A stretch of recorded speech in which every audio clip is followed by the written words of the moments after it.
നമ്മുടെ വീട്ടിൽ ഒരു ഡൈനിങ് ടേബിൾ ഉണ്ട്. കുറച്ച് അഴുക്കൊക്കെ പിടിച്ചിരിക്കുകയാണ്. ഭക്ഷണം കഴിച്ചതിൻ്റെയൊക്കെ കുറച്ച് കാര്യങ്ങളൊക്കെ അവിടെ കിടക്കുന്നുണ്ട്. ആ ടേബിളിൽ 2 തുണികളുണ്ട്. ഒന്ന് നല്ല വൃത്തിയുള്ള തുണികളാണ്, മറ്റൊന്ന് കുറച്ച് അഴുക്കൊക്കെ പിടിച്ച തുണിയാണ്. നിങ്ങൾ ഏത് തുണി എടുത്തിട്ടാണ് അത് ക്ലീൻ ചെയ്യുക? ഏത് തുണി എടുത്താലും ഏതാണോ എടുക്കുന്നത് അതിന്റെ സ്വഭാവമാണ് അവിടെ ഉണ്ടാവുക, അല്ലെ? നിങ്ങൾ മോശം തുണി എടുത്തിട്ട് ആ ടേബിളൊക്കെ കംപ്ലീറ്റ് ഒന്ന് തുടച്ച് വൃത്തിയാക്കാൻ ശ്രമിച്ചു കഴിഞ്ഞാൽ തുണിയിലെ അഴുക്ക് കൂടി ടേബിളിലാവും, അല്ലെ? എന്നാൽ നല്ല തുണി എടുത്തിട്ട് നമ്മൾ ആ ടേബിളൊക്കെ ഒന്ന് തുടച്ച് വൃത്തിയാക്കിയാലോ, ടേബിളിലെ അഴുക്കൊക്കെ ആ നല്ല തുണിയിൽ പറ്റിപ്പിടിക്കുകയും ടേബിൾ നല്ല നീറ്റായിട്ട് നിൽക്കുകയും ചെയ്യും. ജീവിതത്തിൽ നമ്മൾ ചെയ്യേണ്ടത് ഈ ഒരു കാര്യമാണ്. നമ്മുടെ മുന്നിൽ ഒരു പ്രശ്നമുണ്ടാകുമ്പോൾ മനസ്സ് ആകെ അസ്വസ്ഥമായിരിക്കും.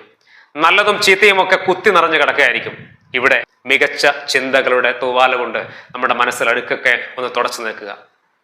മോശമായിട്ടുള്ള കാര്യങ്ങളൊക്കെ നമ്മൾ എന്ത് ചെയ്യുക? അതെടുത്ത് ഉപയോഗിക്കാതിരിക്കുക എന്നുള്ളതാണ്.